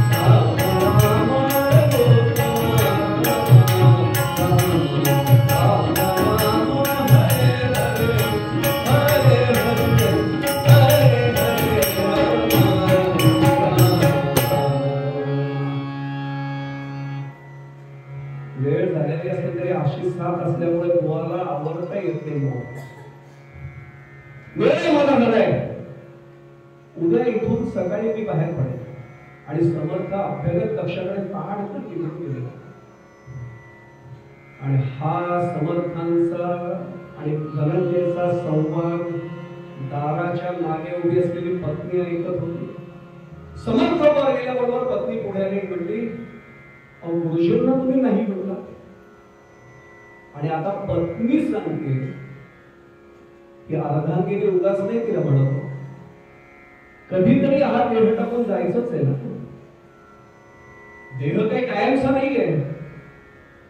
पण जर आता गुरुजी असे नाराज होऊन गेले, काय होईल? तो गुरुजींचा तर अवमान ठरेलच, पण पुढच्या कुठल्याही जन्मात न फिटेल असं पातक आपल्याकडनं घडेल. कारण गुरुजींची आज्ञा आपण केली, त्यांची आज्ञा नाही पाळली. करा, आपण सिद्धता करा. आणि धनंजयला आता स्फुरण करणार. आणि धनंजयकडे पैशाची काहीच कमतरता समर्थ कृपेने नव्हती, रामकृपेने काहीच कमतरता नव्हती. भरा त्या हवेलीला सजवण्याची व्यवस्था झाली. पुष्पमाला आल्या. आजच्यासारखं काही दिव्यांची माळ लाइटिंग नव्हतं, पण दीपमाळा सजवल्या गेल्या, सगळीकडे पणत्या लावल्या. आणि स्वतः धनंजय त्या भाग्यनगरमध्ये म्हणजेच हैदराबादमध्ये त्यावेळेच्या सगळ्यांना घरी जाऊन सांगले, माझे गुरुजी आले, समर्थ रामदास स्वामी त्यांचं नाव आहे, या ना, आज त्यांचं कीर्तन आहे, या ना कीर्तन आहे. स्वतः धनंजय सगळ्यांच्या घरी जाऊन निमंत्रण करतोय, सगळ्यांना बोलवून आणलं. आणि त्या दिवशी ते सभागृह जे होतं पहिल्या मजल्यावरचं पहिल्यांदा खऱ्या अर्थाने सुशोभित झालं. सभागृह बाहेर काय लावतात त्याच्यामुळे ते सुशोभित होतं. आता जसं इथे तुमच्यासारखे अत्यंत निस्सीम राम भक्त इथे बसले, म्हणून हा सभामंडप खरा सुशोभित झाला. फार वेगळा आनंद समर्थांना झाला की शिष्याने ऐकलं, त्याला पोहोचलं आणि सगळे बघतायत. कीर्तनाची तयारी झाली आणि यांचे गुरुजी कोण सगळ्यांना उत्सुकता. आणि समर्थ सगळ्याच बाबतीत वक्तशीर, वेळेच्या बाबतीत एकूण सगळ्या बाबतीत शिस्ती चालतात. एखादा पखवाजीची साथ करायला सांगितली, एखादा टाळेची साथ करायला सांगितली. आणि बरोबर ठरलेल्या नियोजित वेळी समर्थ त्यांच्या अभ्यागत कक्षातून पायऱ्या उतरून धीर गंभीर प्रवृत्तीने आले. समर्थांचं काय रूप वर्णावं, असा बलदंड शरीर, कपाळावरती आवड, जटा मानेवर उडतायत, दाढी आहे, भस्म आहे लावलेलं, मध्ये त्रिपुंड आहे, रुद्राक्षांची माळ आहे. आणि धीर गंभीरपणे पावलं टाकत समर्थ आपल्या कीर्तनाच्या गादीकडे येत आहे. आणि सगळ्यांचे हात सोडले गेले. शुका सारिखे पूर्ण वैराग्याचे, वसिष्ठापदे ज्ञाने योगेश्वराचे, कवी वाल्मिका सारिखा मान्याचा, नमस्कार माझा सद्गुरु रामदासा, जय जय रघुवीर सिंह. सगळा श्रोतृवृंद समर्थांकडे बघतोय. बाजूला पुरुषभर उंचीच्या 2 समया होत्या, पण त्या समयांच्या प्रकाशापेक्षा साधनेचा प्रकाश अधिक तेजपुंज होता. आणि समर्थांचं तेजपुंज व्यक्तिमत्व श्रोते देवान हरपले होते. आणि समर्थांनी त्यांच्या पद्धतीने सुरू केलं. राम हो जय राम, राम हो जय राम.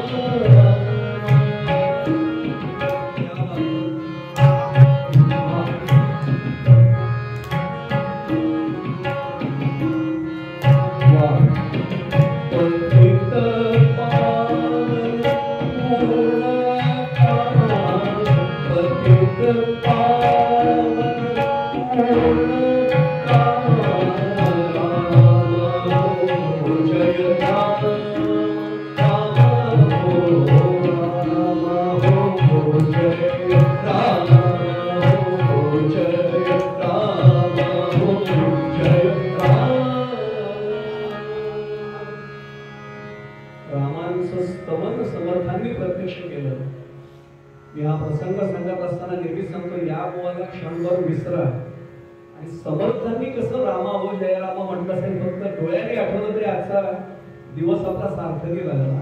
रामाचा प्रार्थना पोचली हो. आणि समर्थांना आमच्यासारखा कोणाचा दुसऱ्याचा अभंग नाही घ्यायला लागायचा. समर्थांनी त्या दिवशी जाणीवपूर्वक अभंग निवडला.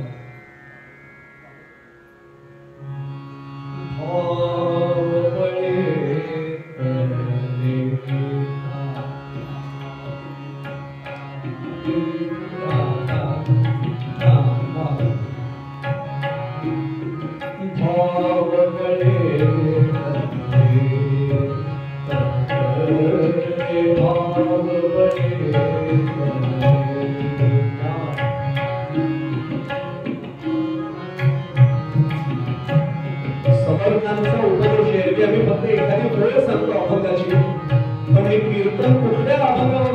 लक्षात येण्यासाठी मोठं चरणही सांगतो.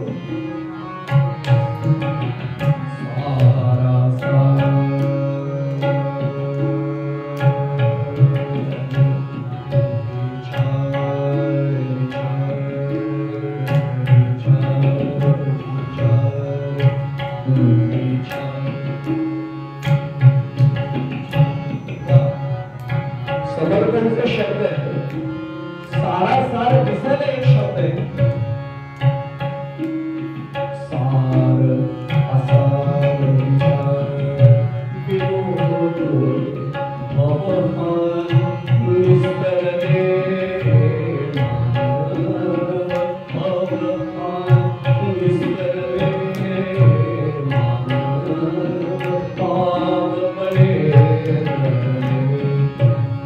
दुसराही चरण सांगतो मुक्तपुत्र. पुढचा प्रसंग त्या चरणावर आहे सगळा. संतांचं कीर्तन आणि आमच्यासारख्या कुणाचं कीर्तन फरक आहे. संत जे बोलतात त्या रामांना करावं तर त्यांचं दूध करूनच आले.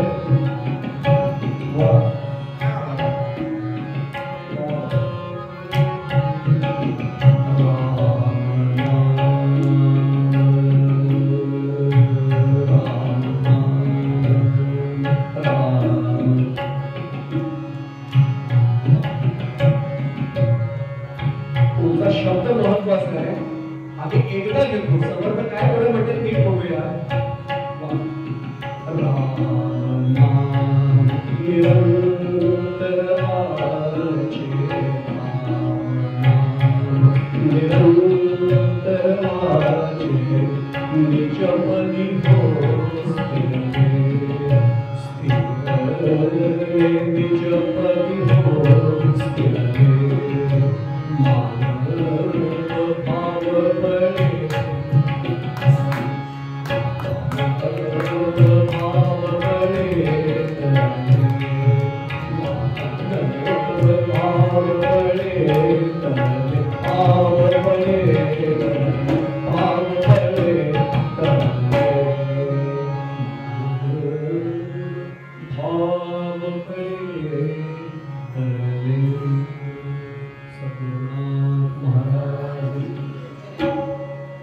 आणि समर्थ एक एक विषयाचा मुद्द्याचा उलगडा करून सांगताय.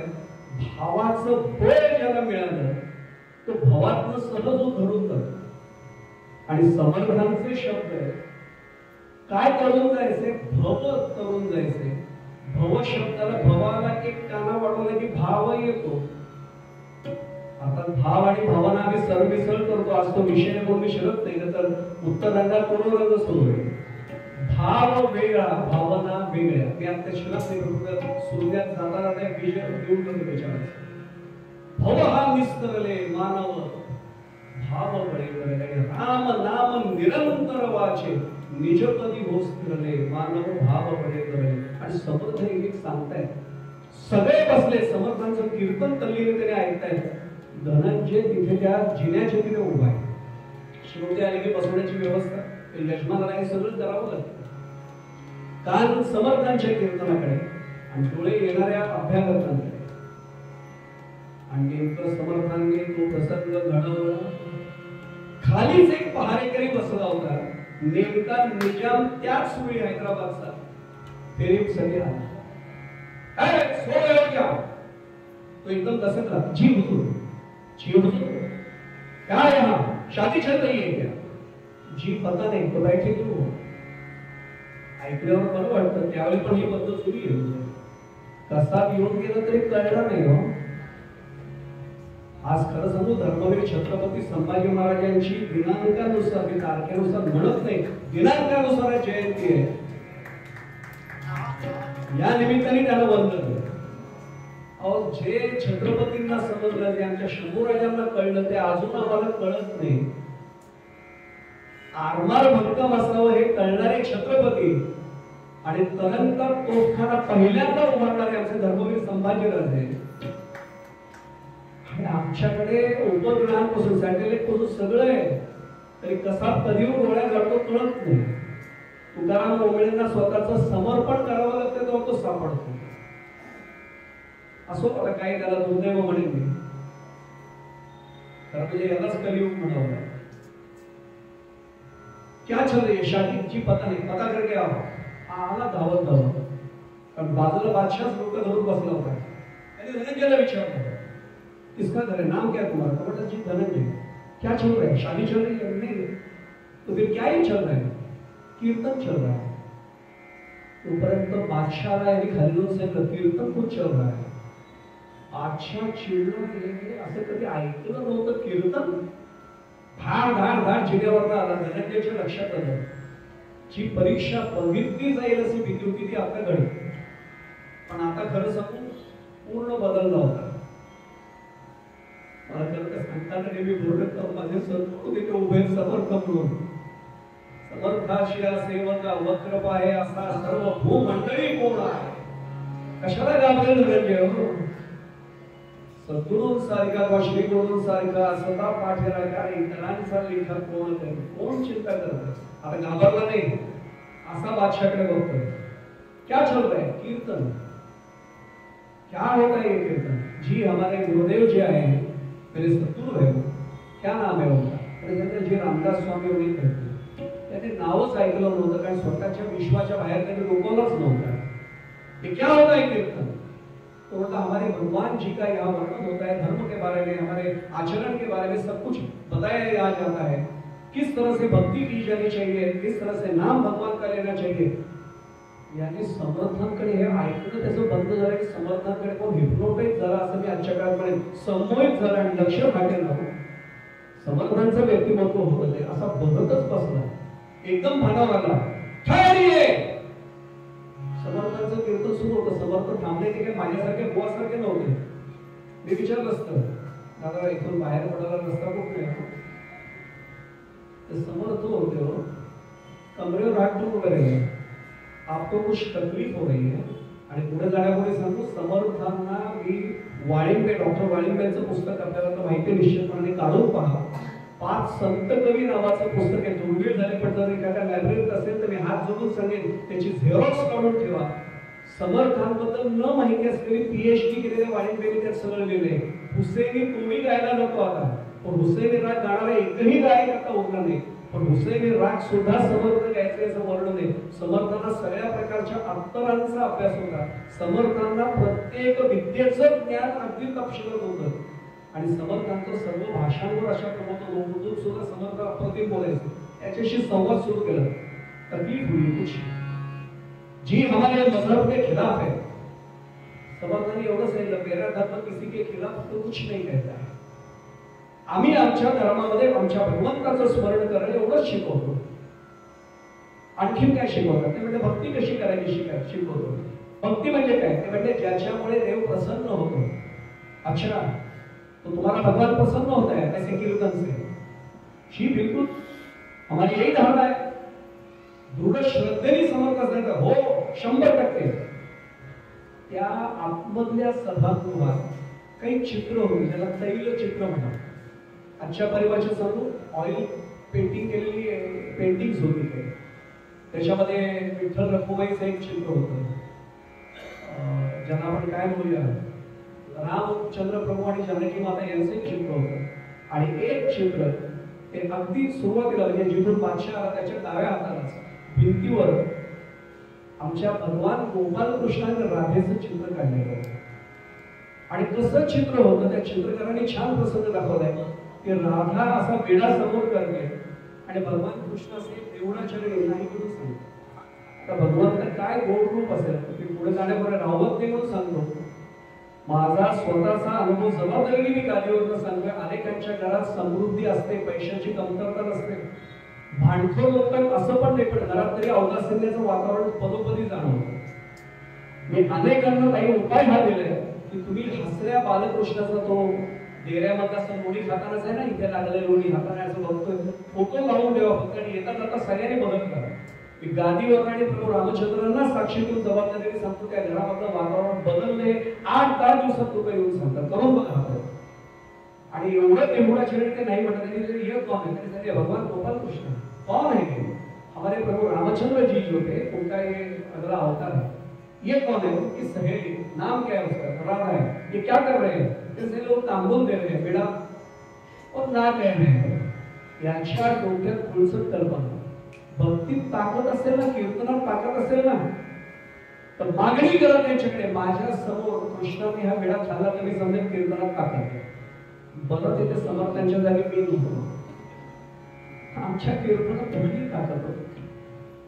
माऊलीला विचारलं कीर्तन कशासाठी, ते म्हणजे तरी कीर्तनाचे नटनाचे नाशिले व्यवसाय प्रायश्चित्ताचे ते नामाचे नाही पापाचे ऐसे. आम्हाला विचारा बुवा कीर्तन काय करायचं, नाही जाण्याचा खर्च मिळतो, बिदारीचं पाकिट मिळतो म्हणून कीर्तन करतो. म्हणून आमच्या कीर्तनामध्ये हा परिणाम होत नाही. नामदेव कीर्तन करी पुणे देव नासे पांडुरंग, आमच्या कीर्तनात पांडुरंग नावाचा एक श्लोक आला तरी आम्ही आनंद होतो. पांडुरंग नावाचा श्लोक आला बाबा. मला एकाने विचारलं होतं महाराज तुमच्या कीर्तनाचा काय अनुभव. नामदेव महाराजांच्या कीर्तनात श्रोते तल्लीन माना डोलवायचे, म्हणजे आमच्या कीर्तनात डोलवतात, फक्त थोडा फरक आहे. नामदेव महाराजांच्या कीर्तनात असं तल्लीन होऊन बोलवायचे, आमच्या कीर्तनात झोपल्यामुळे अशी म्हणून बोलवतो. सुदैवाने सद्गुरूंची कृपा आहे, कधी अनुभव आला नाही का, पण एक गंमत होती. आणि समर्थ म्हणाले आम्ही आमच्या भगवंताला असा त्रास देत नाही. वो मैं कुछ नहीं जानता हूँ, अगर कीर्तन में और भक्ति में यह ताकत है सामर्थ्य तो मुझे करके दिखाओ. समर्थांनी हा प्रसंग घडवूनच आणला. आणि समर्थ कधी कुठलीही योजना उगाच करायचे नाही. आपल्याला चाफळचा प्रसंग फक्त जाता जाता आठवण करून देतो. चाफळला रामनवमीच्या उत्सवाला अनुमती मिळत नव्हती. समर्थांनी युक्ती केली, हत्तीला पिसाळायला लावलं आणि सगळे मुघल सैनिक पळत होते, सगळ्यांची दाढा उडाली आणि फक्त समर्थांनी आज्ञा केली कल्याणा हत्तीवर. आणि कल्याण स्वामींनी एका झेपेत सोंग पकडल्याने असा काही मुक्का हाणलाय कंठस्थळावर, हत्ती जागेवर बसवला. ज्या गोविंद स्वामींची यांनी साथ केली त्या गोविंद स्वामींचं कीर्तन मी लहानपणी ऐकले. त्यांचं वाक्य सांगतो, त्यांनी हत्तीला नाही बसवलं, मुघल सत्तेला बसवलं. ते आमच्या नादीला असा मुक्का हाणला. घडलं ते समर्थांनी घडवून आणलं.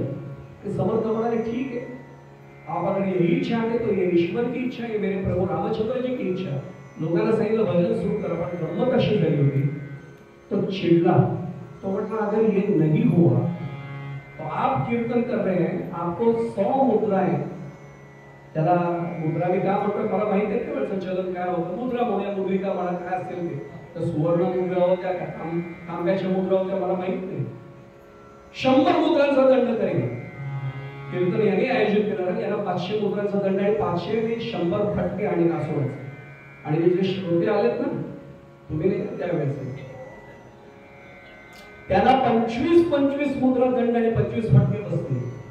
एक आजोबा त्यांच्या 4 नातवंडांना सांगत होते कीर्तनाचा गोष्ट सांगतायत, पण 4ही नातवंड नव्हती आणि केशव माधव नारायण आणि गोविंदा. त्या ठिकाणी नारायण गोविंद म्हणजे आजोबा आम्हाला झोप आले आज नाही आम्ही. केशव माधव आले होते. आजोबा म्हणले कशाला हे आले, आता 25 म्हणजे 50 मुद्रा यांच्यामुळे वाटतात. घरी बसले असते यांच्यासारखे नारायण गोविंदासारखे तर बरं झालं असतं, एवढ्या मुद्रा वाचल्या असत्या. आणि समर्थांनी सांगितलं सगळ्यांना डोळे मिटाने भजन सुरू करा. आणि समर्थांचा गजर या बुवाचा ऐकू नका. श्रीराम जय राम जय जय राम, श्रीराम जय राम जय जय राम, श्रीराम जय राम जय जय राम, श्रीराम जय राम जय जय राम, श्रीराम जय राम जय जय राम. गजर किती वेळ चालवण्याला माहित नाही. बादशाहाचं लक्ष गजराकडे नव्हतं, शिरवळकडे होतं. एकीकडे कामावर येते श्रीराम जय राम जय जय राम, श्रीराम जय राम जय जय राम. आणि बादशाह बघतोय तो शिव कमी नटखट नाही येतो. राजाच्या हातातला तो विडा खाल्ला, नुसता खाल्ला नाही, चाव लावला आणि त्याची पिचकारी बादशाच्या बरोबर होती. ये क्या हुआ? समर्थ हंसले.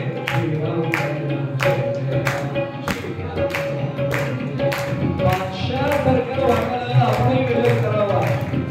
बादशाह वेळा झाला. बादशाह आला आणि समर्थांना वंदन केलं. आज आपकी कृपा से मुझे अल्लाह का दर्शन हुआ. तो अल्लाह म्हणला. समर्थ हसले. ते म्हणजे तुला हेच सांगण्यासाठी मी बोललो, उगाच धनंजयकडे आलो नको. त्यांनी लगेच सांगितलं, आपने बहुत बढ़िया कीर्तन किया है, आपको 100 मुद्राएं नहीं, मैं 500 मुद्राएं आपको देता हूं. धनंजयला सांगितलं, तू कीर्तन ठेवला नाही यांचं, तुला 500 मुद्रा. आणि श्रोत्यांना सांगितलं, आता तिथे आपण असतो आनंद झाला असता. सर्वांना 25-25 मुद्रा माझ्याकडनं. आजोबा म्हणते, गोविंद नारायण आळशी आहेत, आले असते तर 50 मुद्रा अजून घरात आल्या असत्या. म्हणून तरी कीर्तनाला लहान मुलांना घेऊन येत जाऊया. असं कुठे जर आले समर्थ पडलं आणि असं कीर्तन घडलं आणि बादशाह जर आला तर दिल ना मुद्रा, अहो त्या मुद्रा सोडून द्या. रामांच्या कृपेपेक्षा कुठली मुद्रा महत्वाची? रामांची मुद्रा पाहिली की सुवर्ण मुद्रा मिळाल्याच्या पेक्षाही मोठं पुण्य. हा सगळा प्रकार घडला आणि समर्थांनी एवढंच सांगितलं सगळ्यांना, भक्तीमध्ये, नामामध्ये आणि भावबळात काय ताकद आहे कळलं तुम्हाला सर्वांना. आणि म्हणून स्वतःला ओळखा. अरे कमी समजू नका, आपण जर त्या रामांचेच अवतार आहोत तर रामांचं सामर्थ्य तुमच्या माझ्या प्रत्येकात आहे. हे समर्थांनी सांगितलं, तेच आमचे श्री महाराज आमच्या मूळ अभंगात तेच नेमकं सांगतात. वेळ खूप झाला याबद्दल मी थोडी क्षमा मागतो. माझ्या उभय साथीदारांना आणि वंदन करतो. खूप उत्तम साथ, मनापासून वंदन आपल्याला. सर्व संयोजकांना मी कोणता शब्द कधी वापरत नाही, धन्यवाद नाही, पण कृतज्ञतापूर्वक नमस्कार निश्चित करतो. आणि आपण सर्व रामस्वरूप मायबाप श्रोते, कृतीने शक्य नसलं तरी माझी भावना समजून घ्या. मनाने भावनाने आपल्या सर्वांच्या चरणी साष्टांग प्रणिपात करतो. माझी एकच प्रार्थना आहे, कृपावंत व्हा आणि आशीर्वादाचे बोलण्यात माझ्या मस्तकावर कायम ठेवा ही प्रार्थना आपल्या चरणाशी करतो. झालेली सेवा प्रत्यक्ष प्रभू रामचंद्रांच्या, मारुतीरायांच्या आणि माझे सद्गुरू श्री ब्रह्मचैतन्य महाराजांच्या आणि ज्यांचा आख्यान पण पाहिलं त्या राष्ट्रगुरू समर्थांच्या चरणी समर्पित करतो. वेळ झाल्यामुळे फार म्हणत नाही, फक्त नुसती ओळ तबला न वापरता नुसती गुणगुणतो भैरवीच्या आणि मागणं बघून आपण आरतीकडे जाऊया.